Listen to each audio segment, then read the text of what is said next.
Hello, welcome back. Today I'm very sad because last night my favourite YouTuber, Amberlynn Reid, called me ugly. Rachel, love, you fucking ugly. Yeah, and I said ugly because everything you've done is ugly as fuck. It's okay though, because she has a reputation for being a little bit of a liar, which brings me to the topic of this video.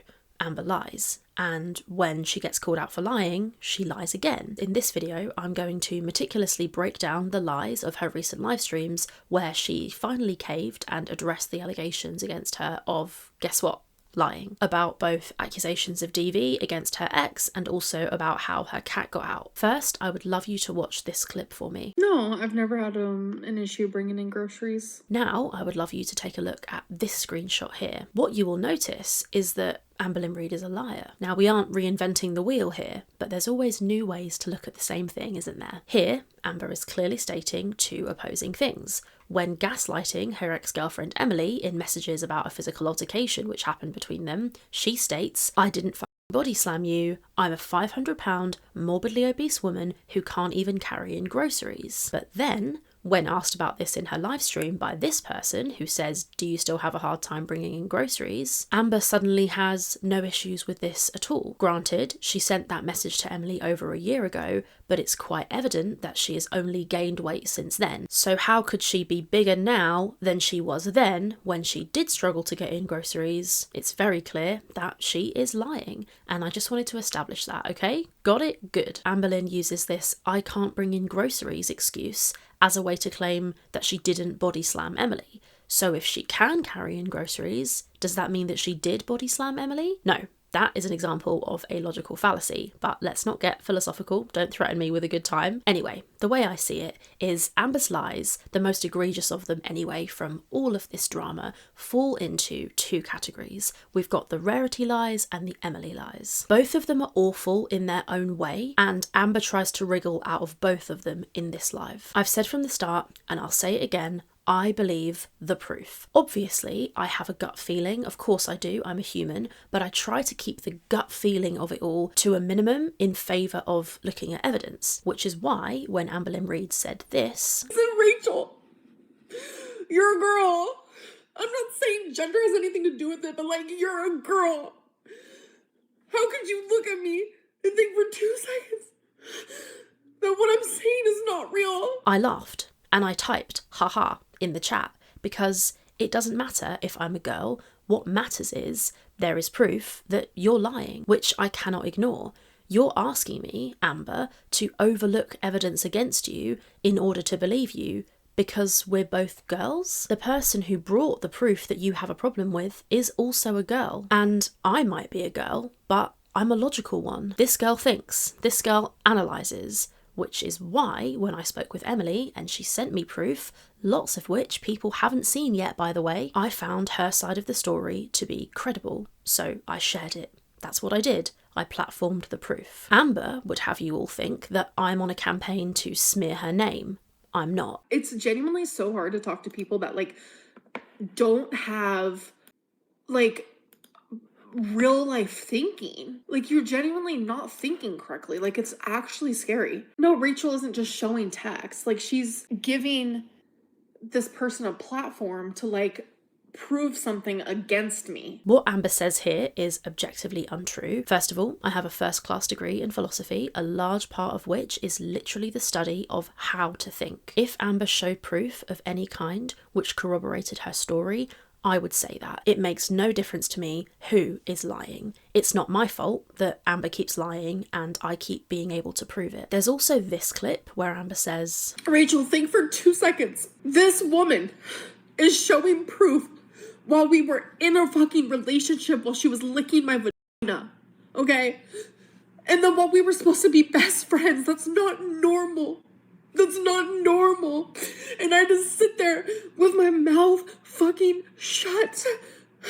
Like, can you process that in your brain for 2 seconds? And the thing is, yes, I can. I can process it and I can decide that it's an invalid argument and a bad analogy. Amber is suggesting here that because she and Emily were in a relationship and because they were having sex, that means Emily isn't allowed to show proof. Also, the receipts that Emily sent me were sent to me when she and Amber hadn't even been in the same state for over 8 months. So Amber's point kind of isn't really making sense. If the suggestion is that the showing of the receipts by Emily in general is a betrayal, then I understand Amber being mad about that. Nobody likes having their abuse exposed, but that doesn't make what the proof shows any less valid. That is a crap argument. Her real problem is not with me platforming the proof. Her problem is with the fact that the proof makes her look bad. And of course, to avoid looking bad in true Amberlynn Reid fashion, she just keeps on lying. For example, I've never watched a video and I never will fucking watch a video. I'll tell you that. Hand to God, you'll never see me fucking ever watching a reaction channel. I hate every single reaction channel there is. In the clip I just showed, Amber says, I don't watch reaction channels. But later in her live, she shows her laptop screen and her YouTube search history, and guess what? There we all are. She watches Hector Kana, so clearly she has good taste in at least one area. I personally really enjoy the analysis and videos of the Hat Man. Now, if you look at this screenshot, you can see these are all the things that Amber has been searching for on YouTube. You can see in this list of people, my name is right at the top. Now that is there because a second ago, or prior to this part of the live, she searched for my name, so that's why I'm at the top. What do I type in? Rachel Amberlynn? Probably. All right, go to her profile. Like I said, do not watch her videos. All right, give me another one. See, Amber, I can show proof in your defense. As I said, that explains why my name is at the top of that search bar, but it does not explain why Hector Kana and Geordie are in her search history. I've also seen people claiming that Amber had watched some of Studio Deet's videos, like this commenter here who writes, FYI, we can see that you watched some of Studio Deet's content, so that was a lie. And it's true. Watch this clip. Studio Deets? Who the fuck is that? Studio Deets?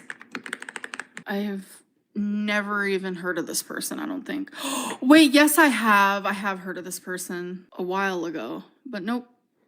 Nothing. As Amber is scrolling, you can see there is a video which she has seen, at least one, this one here. You'll notice that the progress bar is a good way through on that video. So she has seen it. I looked from my own browser and I've also watched some of this video, but all of Deet's thumbnails have this coloured bar along the top of the thumbnail, just like these ones here. So I thought at first glance, because I gave Amber the benefit of the doubt, because I'm not just an angry, hateful reaction channel, that maybe this was just Deet's having a red bar at the bottom of her video thumbnail. But that's not the case. The bar on this video is green, so Amber has watched at least one Studio Deet's video. So Amber lied. Now this is not a severe lie. It's nowhere near as big as the lies we're going to get into in this video, but it's just important to lay the groundwork to show that even when she's trying to prove that she doesn't lie, she still lies. And that matters. That matters a lot. And it matters for far more serious things than whether or not she watches reaction channels. It's not my fault that she lies. It's not my fault for noticing, or the fault of the smart individuals on Reddit or the farms or the YouTube comments for noticing these lies. It is her fault for telling the lies.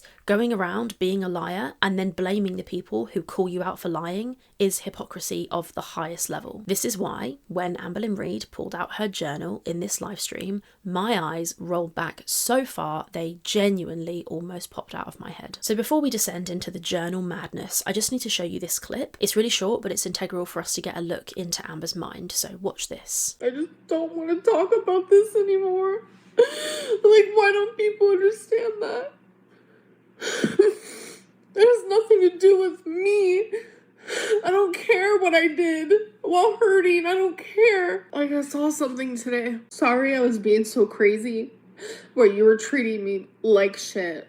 That's my bad.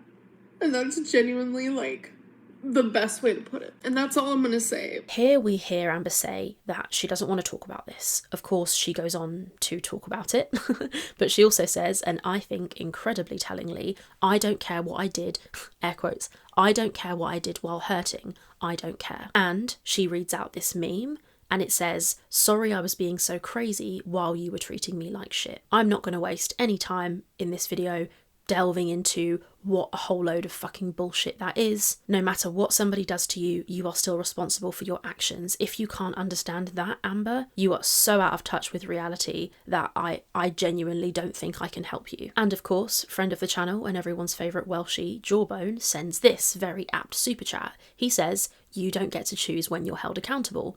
And he's bloody right. We hear Amber respond to this comment. She says this. But I'm just done talking about this. Like I'm just done. So, can we please just move on? I don't want to talk about it. There's nothing to hold me accountable with. That's the point. That is the actual point. She gets to do all of this, and I'm not allowed to mention her, not even a little bit, or she fucking flips the fuck out, and then I have to deal with it. Amber thinks that she shouldn't be held accountable. She thinks she's done nothing wrong. She says, "There is nothing to hold me accountable for." This is hilarious because there already were things to hold her accountable for before this live, and over 4 hours later, when these lives finally concluded, there were even more things to hold her accountable for. So that's what we're going to do now. We're going to have a look at the proof and we're going to hold Amberlynn accountable. So, in the words of everybody's favourite crab, ready? Let's go. We'll start with the journals. About an hour into this live stream, Amber starts being asked by the chat repeatedly for proof. She had said this earlier in the live. I have so many receipts. Are you kidding? I have receipts of her calling me a cunt, a bitch, worthless, fat ass.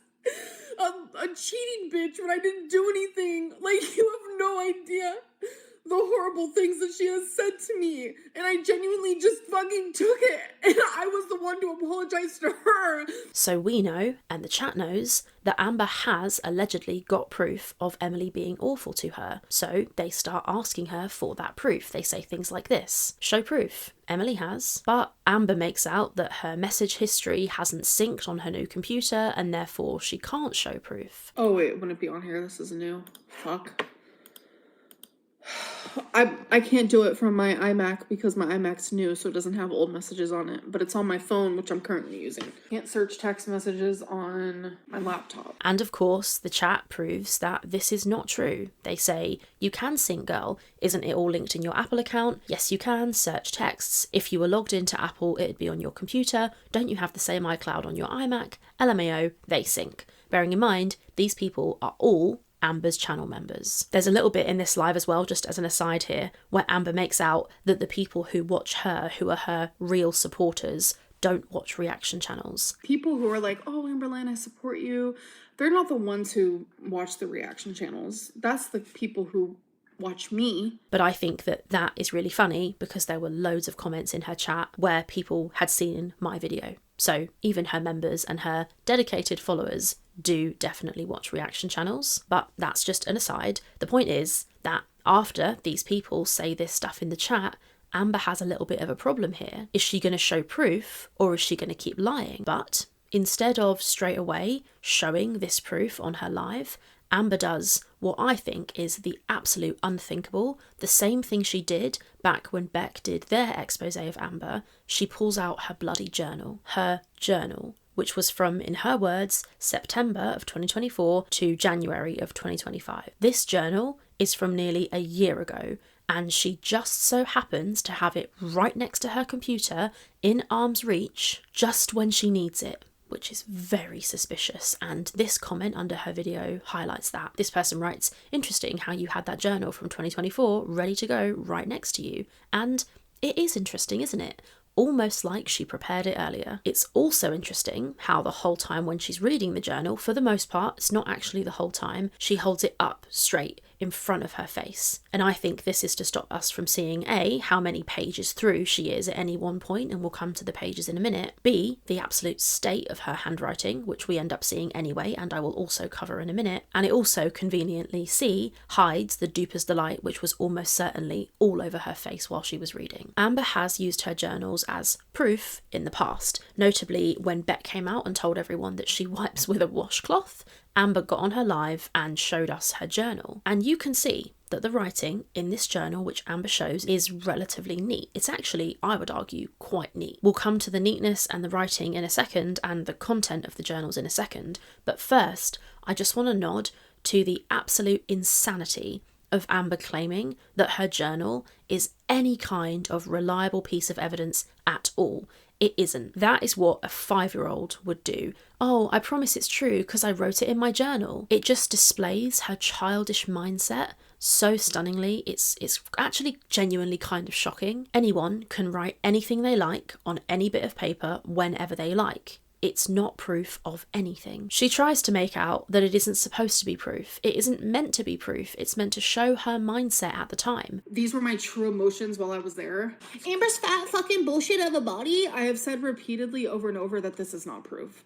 This is genuinely just how it was for me when I was there. But it doesn't even do that, because we've fallen at the first hurdle, the first premise, which is the idea that it was even written when she says it was written. It would have been so easy, completely easy as anything, for her to write this with hindsight, which is what I believe she did. We will give her the benefit of the doubt in a moment and show that even if the journal was written at the time, it's still bullshit. But let me tell you why I don't believe that this journal is from this time period at all. Number one, she had it ready. That is very suspicious. Why, in one reach, with one hand, no sign of fiddling in books or having piles of books, she reaches out and has it. It's right there, literally as if it was prepared. She doesn't have to go and get it. I'm sorry, but it's just too convenient. Number two, the handwriting. According to Emily, she knows for sure that this journal entry is not real because in her words, and this is Emily's description that she told me after this live stream, Amber would write on her MacBook and then spend hours transcribing this onto paper. She would do it really neatly and say that it calmed her down. So that is Emily arguing that Amber's diaries were very neat because she would spend hours doing it to calm herself down. And this got me thinking. So I went onto Amber's channel and guess what I found? So people are a bit confused when I say this, but I am behind on my journaling because I do journal first on my MacBook. It's how I've been doing it for these last few years because I type quicker than I write and my brain works really fast when I'm journaling. So it's easier for me to just get it out really quickly on my MacBook and then I write it down in my journal, which is honestly so relaxing to me. For a lot of people, it's weird and confusing, but for me, it is honestly the best journaling process I have ever had. It's relaxing, it's therapeutic, and it truly has helped me be more in tune with myself, especially as of recently. So it's true. In Amber's own words, this is how she does it. Emily said she would spend hours on this. She said it calmed her down. She uses all different pens. She did it slowly as a practice to relax herself. And Amber herself calls it therapeutic. So it's very weird to me that the writing in this journal is an absolute mess. If these journals were written when Amber claims they were, it was a time when she was sat at home, bored because Emily was at work, chilling out and relaxing at Emily's house. She had nothing better to do. She wasn't in a rush. She had all the time in the world. So why are these journals so fucking messy? Why is the handwriting such a messy scrawl? Am I supposed to believe that when she had so much spare time available, Amberlynn Reid, the girl who is obsessed with handwriting, for some strange, unknowable reason, wrote her journals extremely messily on just this occasion? Thank you, Juliana, for being so sweet. And by the way, I literally love your handwriting. Sorry for the sloppy handwriting, but I just wanted to show you guys what it looks like. Every pen changes my handwriting. It is so odd. I noticed that 0.5 and smaller, those pens, I have better handwriting. You have such nice handwriting. Thank you. When writing, I have about 10 different handwritings that I can do and succeed in. Like, I could write one way and then write another way and then write another way. It's actually kind of cool. I don't know. I think it's because like I did a lot of writing when I was younger and because I practiced a lot of different type of handwritings. Amber is a handwriting girly pop. It's kind of giving primary school when you all look at each other's writing and spend 10 minutes just putting down the margin and the date and the lesson title as neatly as you can. You know, in primary school when you care so much about your handwriting, it's giving that. And in a clip I just showed a moment ago, Amber calls this handwriting sloppy. So look at the handwriting. This is it here.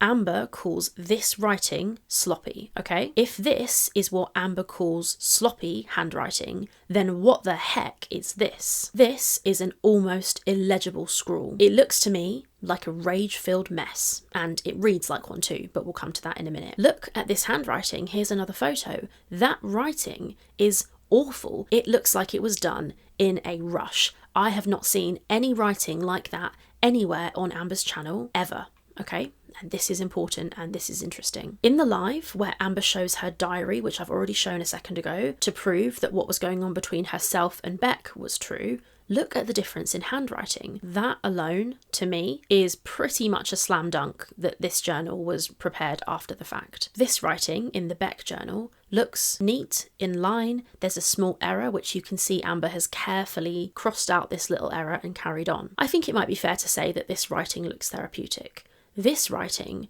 does not look therapeutic. It looks like a rushed, angry scribble. And if Emily is to be believed, and Amberlynn herself is to be believed, and she does in fact transcribe her journal over from her MacBook by hand as part of a self-soothing practice, this is not what I would expect that journal entry to look like. I think this journal was scrawled in a rush with a clear agenda after the fact on purpose to make Emily look bad and try to corroborate Amberlynn's bullshit story. Also, I just wanted to give a little mention here. We've seen this journal before. So there's a video in one of Amber's vlogs. Watch this here. All right, last question is, how many journals do you own? Would you ever share them all in a vlog? Sure, I'll show them now. Okay, so these are all of the journals that I own. These are the ones that I have not written in. These are the ones that I have written in fully from front to back. So honestly, since these are written in, they shouldn't even count. So this is all of my journals. I have 13, which really is not that many, especially because I do journal every single day. This clip is from May of 2024, and in this video, we see the journal in question. In May 2024, the journal is in a pile of journals which Amber says have not been written in. This doesn't prove anything, but I just wanted to confirm for the general law and for everyone to know, this journal was empty in May of 2024 and she did own it. So we can't say that she bought it after the fact. That's not true. She did have it. Now, if the handwriting isn't suspicious enough to you, that's fine. There's plenty of other things. So let's get into the other stuff I've noticed. So first, Amber starts by saying that she's reading a journal entry from the 17th of November 2024 at 6:54 a.m. Like, I literally have all the days written. I have things written down verbatim for months in this. You guys know that I journal every single day. So it was November 17th, 2024 at 6:54 a.m. I wrote this. I cross-referenced this time with the screenshots that we got from Emily, and in this period there are no Facebook messages exchanged. You can see in this screenshot here there's a gap from 4:51 a.m. to 11:18 a.m, meaning that in that period of time Amber was probably asleep. If she's awake, she's messaging Emily. She's calling Emily constantly, as you've seen. So it's my theory that in that time chunk, Amber was probably not writing her diary. She was probably asleep. We also know she had been up all night fighting with Emily and would have been tired. The likelihood that she decided, oh, I know, at 7 a.m. in the morning, I'm going to write my journal, I just don't buy it. Also, listen closely, dear viewer, to what Amber says in this clip here. I don't know what to do at this point. Shit hit the fan I wrote so sloppy, a few days ago when she woke up and raged at me. Did you hear that? Amber says in a diary entry allegedly written on November 17th, 2024, that a few days ago, Emily woke up and raged at her. That's odd because in the messages that we've seen between Amber and Emily, these two here, we see the date stamp, November 17th. We see Amber accusing Emily of waking up and yelling at her. So why, in a diary entry which was supposedly made on the same day, does Amber say that this happened a few days ago? These texts show that this did not occur a few days ago. We know with 100% certainty that Emily waking up and shouting at Amber happened on November 17th. So why, at 6 a.m. on that morning, just 2 hours after this fight where Emily woke up and started shouting at Amber thinking that they had been in an argument, is Amber saying that it happened 2 days ago? That's weird, right? I think that's weird, but we don't have to leave that there. That is a bit of a red flag and a cause for doubt, but that isn't all that there is. We also have this. So the way that Amber speaks when she reads this journal entry sounds exactly the same as the words that she uses in that first live stream, the one which she's trying to prove to be true in this live. In the clip I just showed you, Amber says, shit hit the fan. Now listen to this. And it's when everything hit the fan. And now listen to this from the supposed journal entry. Literally saying the most awful things to me. And now compare it to this. Hid things from me, said awful things to me. I'm sorry if I'm wrong, I really am, but it just sounds to me like Amberlynn has watched her live streams, read those messages that I showed, and sat down before this live and scribbled out her version of events, trying to make it match as closely as she possibly can to the version that she gave in her first live stream, whilst also throwing in plenty of digs at Emily. The wording, to me, is just so suspiciously similar. For example, watch this clip here. Emily ended up on the floor. She still landed on the floor. And I tripped over all the shit on her bedroom floor, probably her rug. So when I tripped over the rug, she also said I purposely grabbed her and scratched her.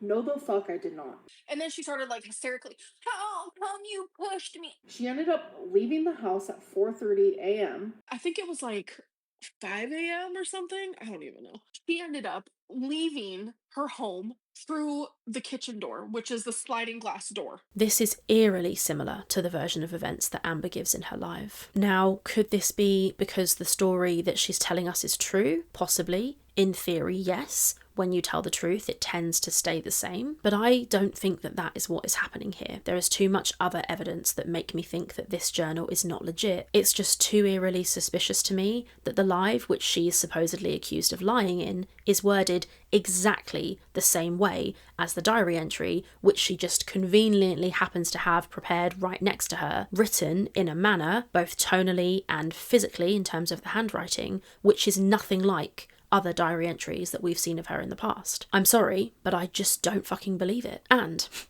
this is not the only reason I don't believe it. There is another blatant lie in this live stream. Amber is reading from this journal and she tells us that it's November 30th, and she pulls down the page and shows us. This is what she does. Here's a picture of it. You can see there, November 30th. Amber then goes on to say this. But then today I caught her fucking talking to some old woman about me. She has lied to me about I've actually talked to you guys about this in my crash out. She has lied to me about this Andrea person for weeks now, saying she works with her. Well, not true. She is some bitch in another country who is a subscriber who hates me, and now she has tea on me, all because of the person who is supposed to love me.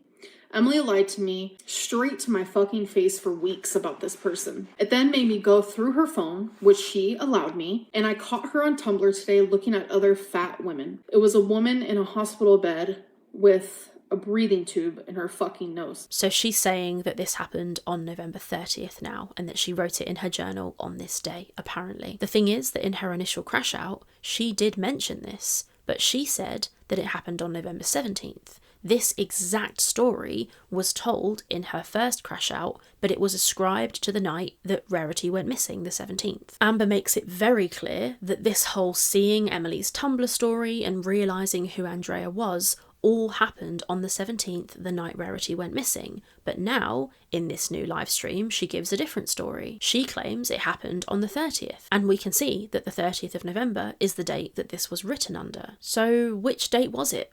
What's going on here? It's very weird. Back in that first crash out, somebody asks Amber this. So you saw what Emily was saying to Andrea, argued, and when Emily left, the door was still open and Rarity got out. And this is what Amber says. Saying to Andrea, argued, and when Emily left, the door was still open and Rarity got out. So it wasn't just an Andrea thing, it was like several things that I found out that night. Notice that in this clip, Amber makes it very clear that she found out about Andrea that night, the 17th. But as I've mentioned, in her new live stream, in the diary entry she shows, she says, but then today I caught her, written on November 30th. So that is a massive discrepancy in her story. That's almost 13 days apart. Amber does go on to read more, but it's pretty odd. She's reading from the left side of the page and saying that it's November 24th, then she turns the page and suddenly she's reading November 26th, but we know that in this journal she was writing with really big writing, and she allegedly journaled every day, and she put in timestamps from different days, so it's not feasible that you're on the 24th, you turn one page and then you're on the 26th. It's all very weird, and the pages also give her away again a little bit later, so at one point she's reading from November 17th, 2024, and this is how the book looks when she puts it down for a pause. You can see there how far through this book she is, and this supposedly split here is November 17th, but then a little bit later she's allegedly reading November 26th, which is over a week later, and look what page she's on now. So I could be wrong here, but it just doesn't seem Like she's turned enough pages to be that much further forward. Also bear in mind, this image is flipped because of her being on a live. That confused me, so I thought I'd just mention it. The whole page splitting thing is just super suspicious. This diary supposedly runs from September all the way to January, but we're supposed to believe that this page here is November the 4th. And remember, this image is flipped, as I've said, so we're supposed to believe that this skinny little side of the journal here is September, October, and then the first few days of November. It just doesn't make sense. It doesn't seem to track. This is the page that she's on when she talks about the kick, by the way, which we're going to get to in a second. It's not just this, it's also the way the journal entries read. There's no introspection, which we have seen in the Beck journal entries. What she's written reads to me like a police report, like a blow-by-blow. It's I did X, I said X, Emily said X. It doesn't read like a normal diary entry. It reads like somebody who is trying to state their case. Now, although there are some very interesting things present in the actual content of these journal entries, the messed up dates for a start, which we've covered, there's also something conspicuously missing, which is the alleged kick, or technically the alleged kicks, because Amber claims that she was kicked twice. When I went to go walk into the bathroom, she kicked me. She kicked me really hard in my stomach. Really hard. That is the only time that something like physical like that happened, and it was like right in my hernia, so that like really scared me. I will say that. She's actually kicked me twice. She literally kicked me off the couch and I landed on the floor. So for me, this was one of the most damning parts of this entire stream. Amber reads from November 17th all the way to December 5th, and she never once mentions being kicked by Emily. Not only does Amber not mention being kicked at all, she repeatedly calls the alleged treatment that she receives from Emily emotional, verbal, and mental. She does this twice. Listen to this. If Emily wasn't so awful to me, literally mentally and emotionally abusive, and verbally. Notice, conspicuously, she never says physically. Just like I mentioned in this video where I showed this screenshot where Emily says, I didn't do shit to you, and Amber writes off this massive long list of all the stuff Emily allegedly did, and she does not once mention the kick there either. This is just the same. In all of these diary entries, November 17th to December 5th, there is not one mention of a kick. And the kick is very important. This is Amber accusing another person of DV, so when we look at her story and it's not once mentioned, it's very relevant that it's not in there. Conspicuously, in over 2 hours and 12 minutes of content, Amber doesn't mention the kick at all. And remember, it wasn't just one. Amber alleges 2 kicks. At one point, when Amber gives another one of these lists, mentally, verbally, emotionally, with no mention of physical, I got really pissed off and I said this. Verbally, no everyone, in half an hour, no mention of the alleged kicks. I say this a couple of times, Amber ignores it a little bit, then she finally responds, and here is what she says when she sees my chat. Oh, you want me to talk about the kick? When she kicked me? Oh, we can do that, honey. Rachel, we can do that, honey. Oh, we can do that, honey. We can do that. Now this is fascinating to me. She's so smug, so patronising, so cocky. She goes, you want to hear about the kick? You want to hear about the kick? No problem. But it is a problem, because she then spends a full 10 minutes, from 58 minutes all the way to 2 hours and 8 minutes, looking for this alleged kick. She can't find it for 10 minutes. It is so awkward. We're all just sitting there, the chat is just flicking by, and she is just looking desperately for this kick. Also, now this is quite small, that when I brought up the kick and Amber responds, you'll notice in the clip that I just showed that Amber says the kick, singular, but we know that she is alleged 2. So was it 1 or was it 2? And Amber doesn't specify which is which or which kick she's talking about. There are just so many issues with this. And this kick lie is one of the things that has really pissed me off. Amber tries to paint me in this live as some sort of DV apologist, which is genuinely laughable. I'll explain a little bit of that now. So I was really astonished that Amber could have so clearly remembered Emily kicking her as part of the physical altercation that happened on the 17th. In her first live stream, Amber details it perfectly. She gives a full blow-by-blow of the whole evening, and the kick is a big part of that experience. And that's the night that Rarity went missing. So Amber has already shown us that she remembers that night very clearly because she waxed lyrical about it in this live stream. But then, all of a sudden, when I push her on it in the chat, she suddenly has no idea when it happened. So that is why I made this comment. I said, imagine not remembering which night you got kicked. Now, I wasn't saying that because I think that all DV survivors should remember the date on the calendar of everything that happened to them. Not at all. What I was saying was, if you've already been online and made these allegations and said this kick as a part of a series of very clear events, and you know what date they happened on because that's the day your cat went missing, you would remember that date like the back of your fucking hand. When you're then asked, hey, can you recant that story again? And suddenly you've got no idea when it happened, it's so obvious that you're lying. And that is why I said, imagine not remembering which night you got kicked. I'm not talking about all DV survivors not remembering dates of things, not at all. All I'm saying is you, Amberlynn Reid, should remember the date of this happening because you have already talked about it. That's what I was saying. But of course, Amber grasps at any available straw, as usual, and she tries to make it look like this comment from me is because I'm some sort of awful DV apologist. Of course you know the date, Rachel, because Emily has been up your ass because she has to manipulate you. Narcissists need their like, they need to be like, you're number one. You are right. Rachel, say that to the women who have been abused, honey. Rachel just said, imagine not remembering what night you got kicked. I'm sorry, but you know how many women do not remember the date of the night they were probably strangled? You are fucking insane. I'm sorry I didn't go, oh, I was kicked. Hold on, let me look at the calendar. Like, what the fuck? That is wild. But that is not the case. I simply remembered clearly the explanation of the kick, because according to Amber's first story, as I've already bloody said, it happened as a part of the same altercation which led to Rarity getting out. So she should know the date, but she doesn't. Amber then claims to finally, after 10 minutes of searching, find the kick, and she says that it was November the 4th. But it can't have been, because in the live stream where she mentions this kick, she says that it happened on the 17th, and that this was the first time. So this is another story from Amber. According to Amber's own version of events, this is not me being a dick. She said it happened on the 17th, but now, all of a sudden, after 10 minutes of awkwardly not being able to find it and not knowing the date, she suddenly says that it was on the 4th. So was she lying on the 4th when she wrote her journal and said she was kicked? Or was she lying in the live stream where she said the kick was the 17th? They can't both be true. This is not me being a hater, this is me truth-seeking. When I push any part of Amberlynn Reid's story, it crumbles, and that is not my fault. Even if we give Amber the benefit of the doubt, give her some grace and assume this is just an honest mistake, which it definitely isn't, and this kick did happen on the 4th, which it definitely didn't, then listen to how she explains it in the journal. Oh, here it is. It was November 4th, 2024. It's 5 a.m. in the morning, and I'm fully aware that I have... Okay, well, I don't need to say that part. It says nothing to do with it. Okay, I have been depressed. I have been unhappy. So many ups and downs. Amazing moments like last night, wonderful sex, and just perfection. Emily even surprised me with Billie Eilish concert tickets today. But then there are times where we argue bad. She went crazy to me a couple days ago, and I finally popped off, and I told her to fuck off. Sorry. She kicked me. She denies it, but it happened.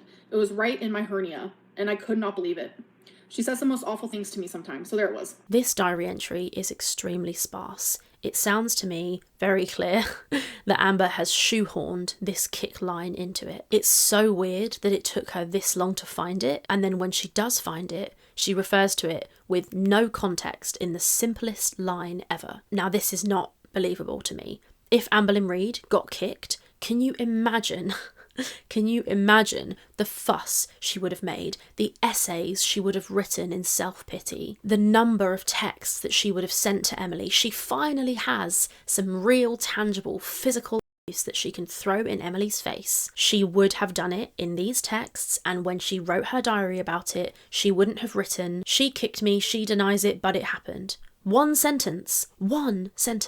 No way. I do not believe it. And the thing is, if it was just this, then sure, I would be being a bit of an asshole to make this assumption. If it was only the diary entry, I couldn't possibly ever tell a potential DV survivor that they didn't experience their DV because the way they wrote about it in their journal doesn't fit my understanding of how they should write about it. That would be unbelievably toxic. But as we all know, it isn't just this proof. I would be being an arsehole if I said that, but there is reels and reels of other circumstantial evidence and physical evidence that make it very clear that Emily never kicked Amber. She just fucking lies, and you cannot get away with accusing people of DV when it's not fucking true. You can't get away with accusing people of rape, which she did to Casey. You can't get away with accusing people of defending a PDF, which she did to Aunt Tammy. You cannot, without any shred of proof, and with a story that is as woolly as a fucking mammoth, sit on the internet and make these accusations. You can't do it. Amber goes on to say this. It's so crazy that, like,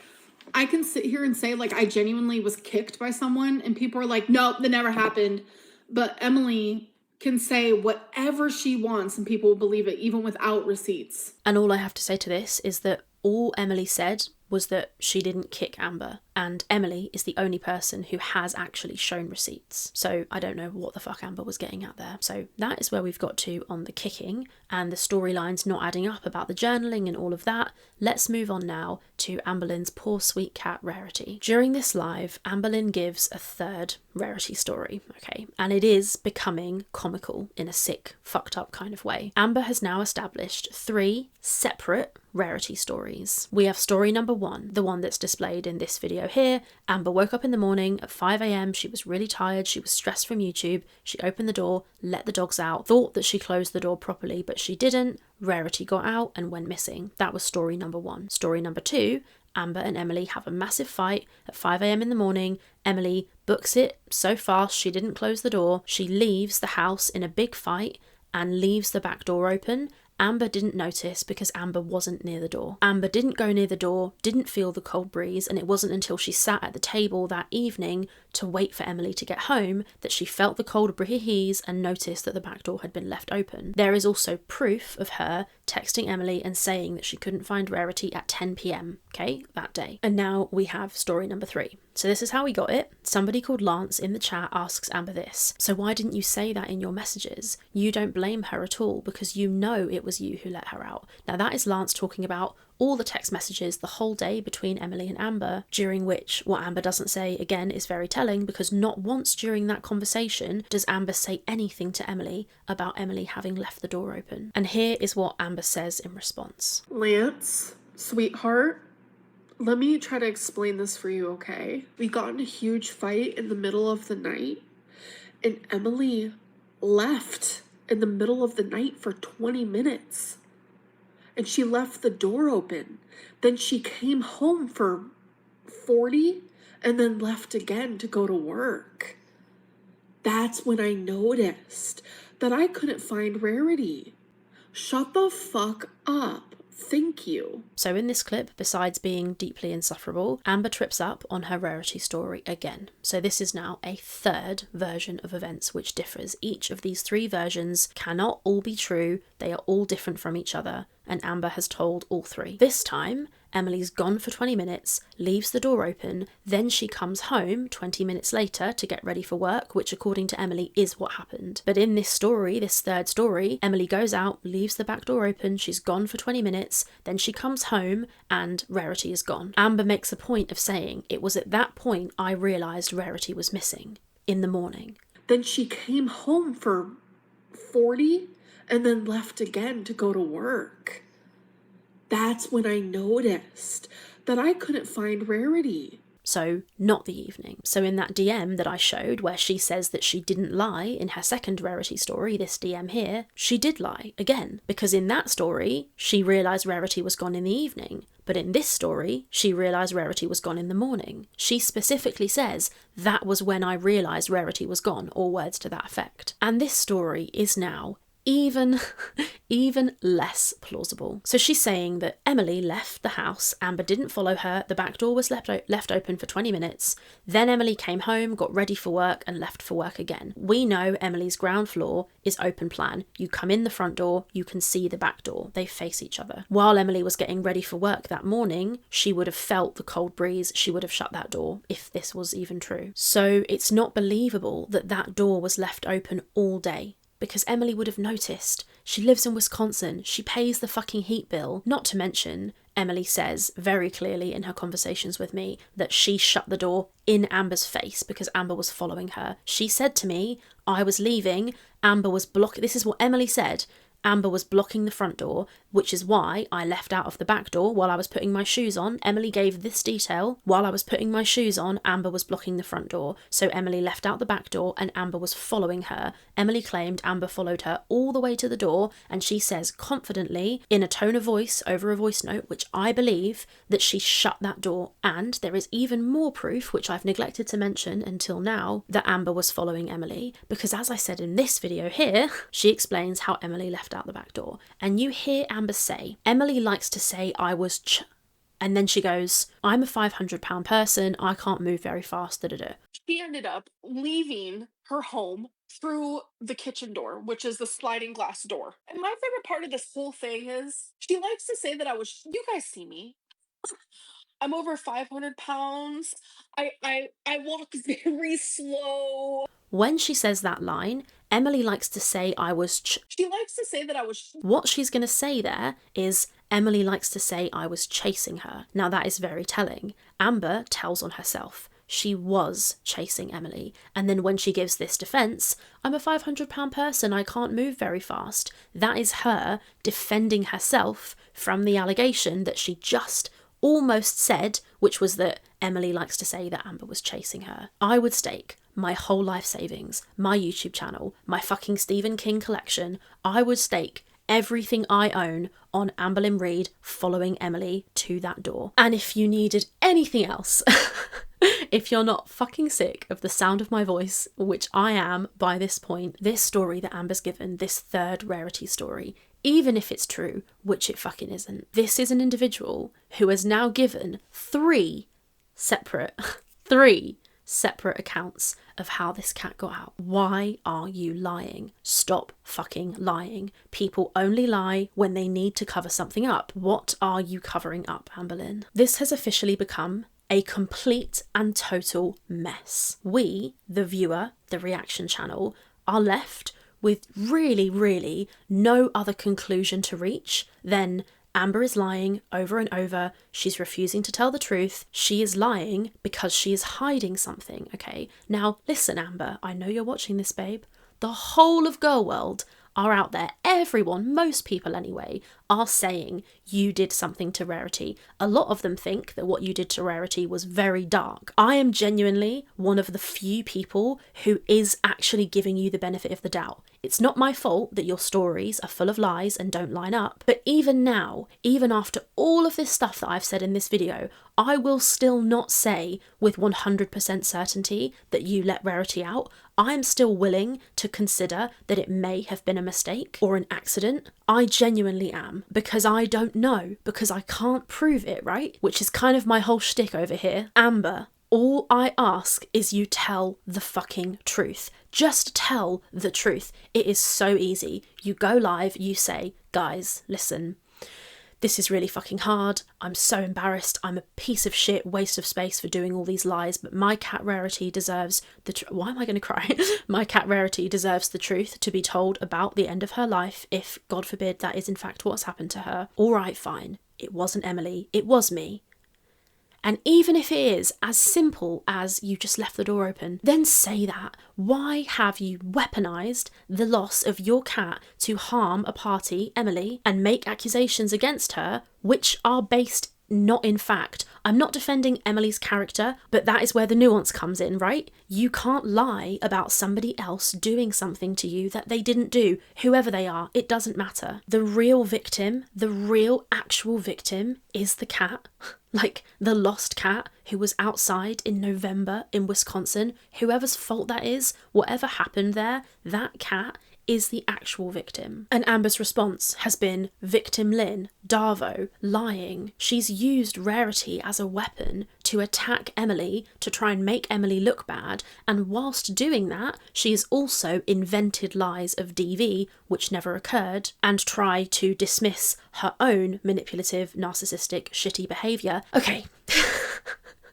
Deep breath. Big rant from me there, I'm sorry. As I always say, all I want to do is analyse the proof. That is the only thing that can be relied upon. I'm not interested in he said, she said, or she said, she said. I'm not interested in that person called me a cunt, that person called me a bitch. I'm not excusing verbal abuse, and I'm absolutely not, and we're going to get to that in the next video because, of course, as Amber progresses in this live stream, she shows a bunch of texts between herself and Emily. So the next part of this video is going to cover all of that, and I am going to give a fair critical analysis of both sides, which I always try to do, and I am going to drop more proof in that video as well, so keep an eye out for that. What I wanted to cover in this video was the Rarity lies and the kicking lies and the journal and all of that stuff. This is effectively a part 1, so there's more to come. Okay, I'm going to leave that there. Let me know your thoughts in the comments. I appreciate all of you guys watching, and I will see you in the next one. Take care. Bye.